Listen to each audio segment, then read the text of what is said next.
Hi all, hope all is well. On today's video, I'm hoping to do a couple of tests with my litmus paper, which has finally arrived. So it's taken about 14 days for this to arrive. It's long overdue. However, it's here. So we've got an opportunity to actually go ahead and test the sodium hydroxide in my H cell. And for those who don't know, feel free to go back and watch a couple of the previous videos I've done. This is actually what's known as a H cell, or an electrolytic cell, and it's used for breaking down substances into its most basic constituents. So at this stage, what I'm using this cell for is to break down seawater into chlorine and also into sodium hydroxide. At least that's the goal. This has been running for about 15 days at the moment, so it is quite an extensive process. However, it's come to the point now where I've got the opportunity to do a proper test with it. So using litmus paper should determine whether this is indeed alkaline, which sodium hydroxide should be, and whether there is actually any acid in this side. I have done this previously, as I explained. There is a couple of other videos in regards to this. One of the H cells I did previously was purely based off carbon electrodes. So this one here, these are iron electrodes, and as that's the case, it has sent this side of it completely rusty, so it's oxidized in that side of it, and it's lacking in chlorine. So as far as I know, that's iron chloride in there. When you open it, normally you could smell the chlorine in there. At this stage, it's just not smelling like chlorine, smelling more like rust. However, this side over here, I have taken quite a bit out of this to do tests. Because I didn't have my litmus paper at first, I had to do tests, and the tests I was doing was to see if I could make soap by using the sodium hydroxide that was present in the solution. Now, I have been somewhat successful in doing that. I have made very small quantities of soap from it, and I'll be able to show you that shortly. However, this test with the litmus paper will definitely show us just how successful we've been in indeed making sodium hydroxide on this side. So if you open this up here, you can see there's a pH scale here.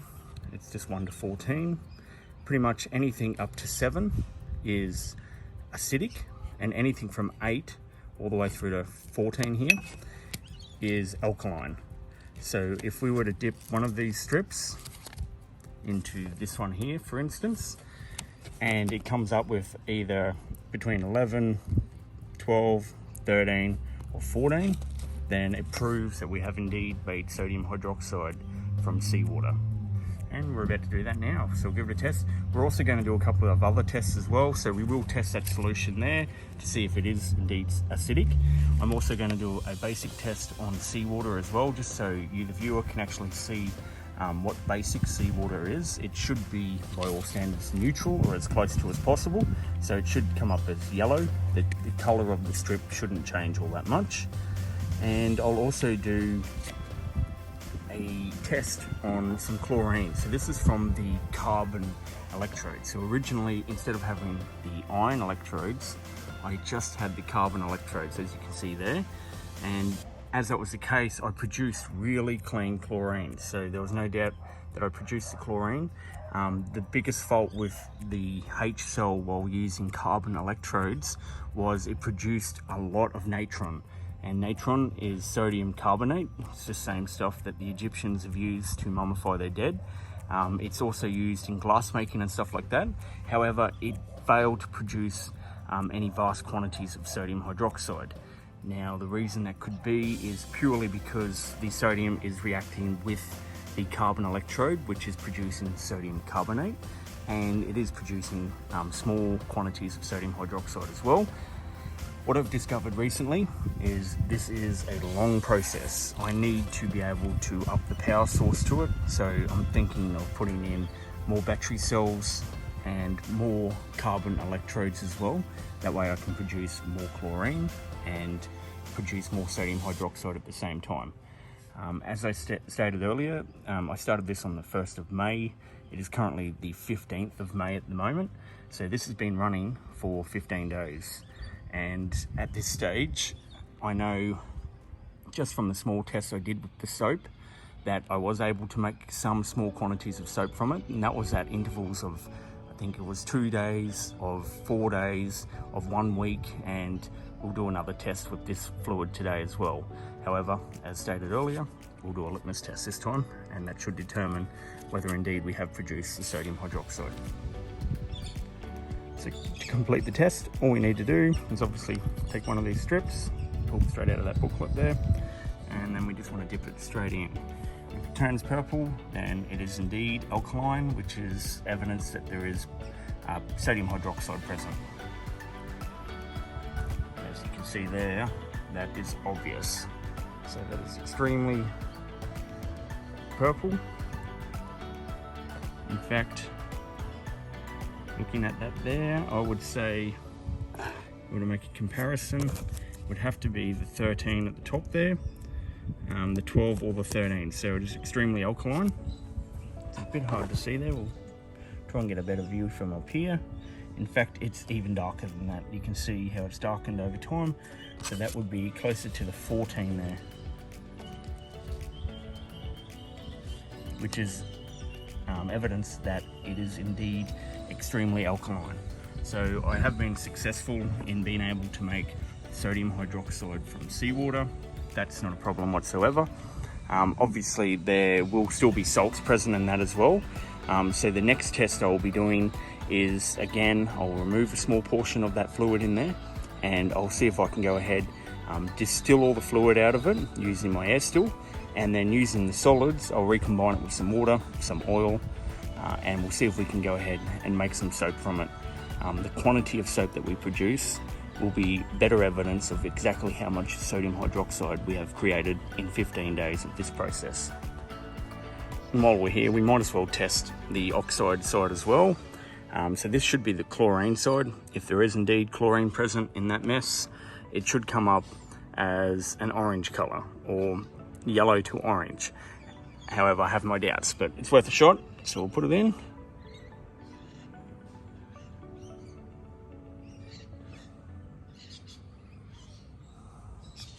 Put that down there.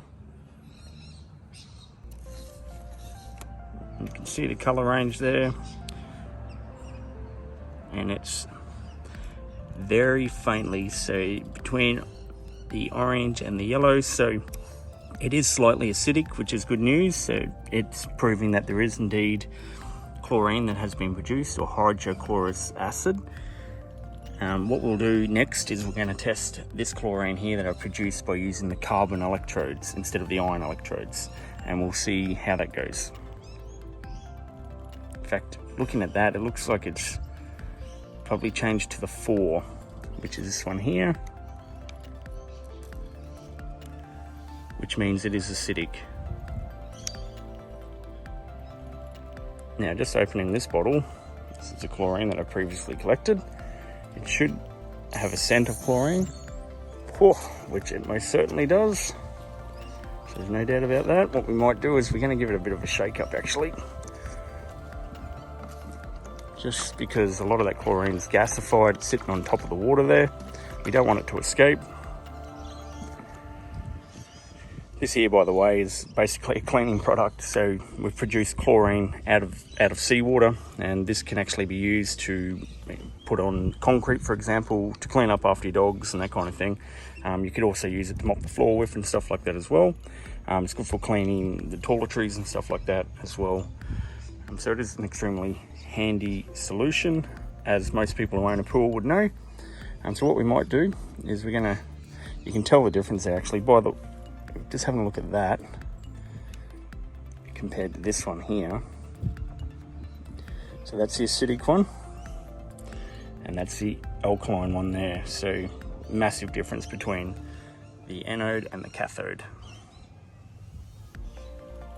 Righto, now we're going to test it in the chlorine here. By all means, this should turn orange, hopefully. And straight up you can see there that has turned very orange. As that's the case, that's extremely acidic, that fluid, which is very understandable. It's chlorine after all, which is extremely acidic. But the difference between that and that fluid there is massive. So I know for a fact now that using the carbon anodes, the carbon electrodes to produce my sodium hydroxide and my chlorine is the best method. If I'm looking at producing sodium hydroxide, it is perhaps better made by using the iron electrodes instead of the carbon electrodes. And by doing that, I'm going to produce a far better quality form of chlorine, which you can obviously see there. So that's the 3 strips there. And that gives us a very good indication of just how well using the carbon electrodes was. So you can see there the color of it from the actual chlorine bottle itself has turned it a very pale orange color. So from what I can see there, it would either be the 1 or the 2, which is extremely acidic. Now, out of interest, what I can do at this stage here as well is just put my fingers into it, and if you rub them together, you can actually feel that is extremely soapy. So it is doing exactly what it should be doing, which is positive news. Okay, so to wrap this video up, what I'm going to do is just go back over everything that we've done in the last 15 days and summarize what our goals were and how successful we have been at doing it. So at this stage here, we know that after 15 days, we have indeed produced sodium hydroxide from seawater as was planned. That has been successful. We also know that providing we use carbon electrodes, we can produce chlorine from the seawater as well, no problems whatsoever. However, the chlorine, it occurred within 2 days. There's none of this waiting around for 15 days. It occurred within 2 days I produced that chlorine. So it was a very quick process. However, the sodium hydroxide itself is taking considerably longer time period. So as that's the case, we know for a fact that yes, we can produce chlorine very quickly. However, it's taking considerably longer to produce the sodium hydroxide. We've also learnt from this that using the iron electrodes is successful in regards to producing sodium hydroxide. However, it is not successful in producing chlorine. So if we were to do this in the future and our goal was to produce chlorine from it, we'd have to go back to using our carbon electrodes and leave the iron electrodes out of the process altogether. And that would include on this side here.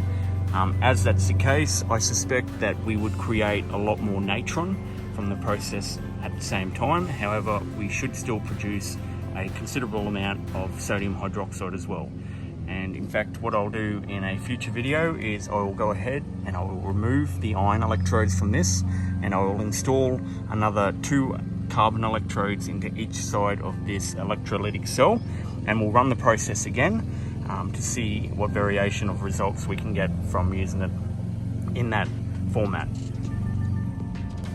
However, in the next video, what I aim to do is I'm going to actually go ahead and I'm going to juice a cabbage so I can do an alkaline test or an acidic test without the need for litmus paper.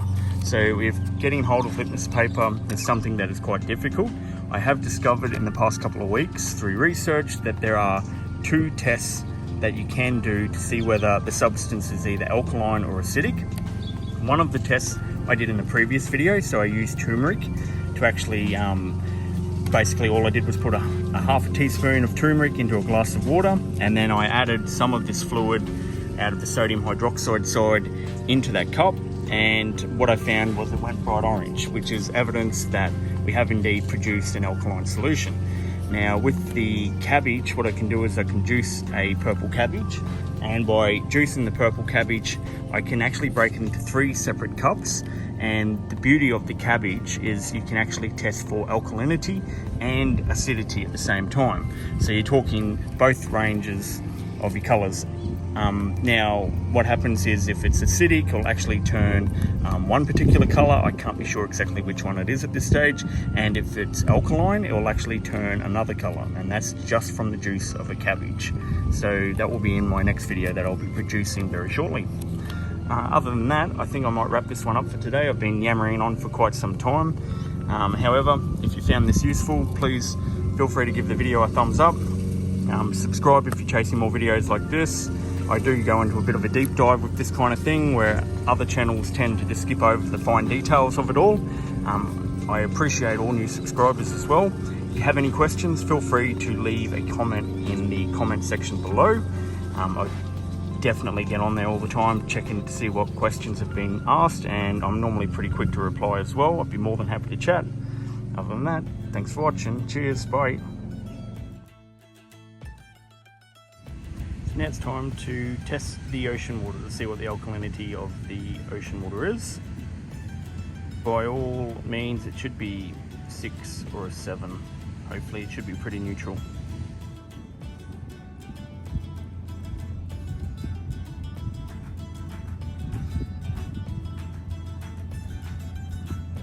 No great change in that, except for right at the very end there. Give ourselves a friend.